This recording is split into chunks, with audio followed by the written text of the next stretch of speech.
বিসমিল্লাহির রহমানির রহিম।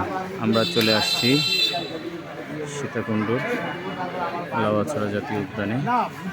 প্রবেশপথ 100 টাকার টিকিট। এখানে এই যে আপনার সীতাকুণ্ড, এই শ্রীমঙ্গল যাওয়ার রাস্তা, এটা চলে গেল কমলগঞ্জ যাওয়ার রাস্তা। এই যে টিকিটের ভাগটা দেখেন।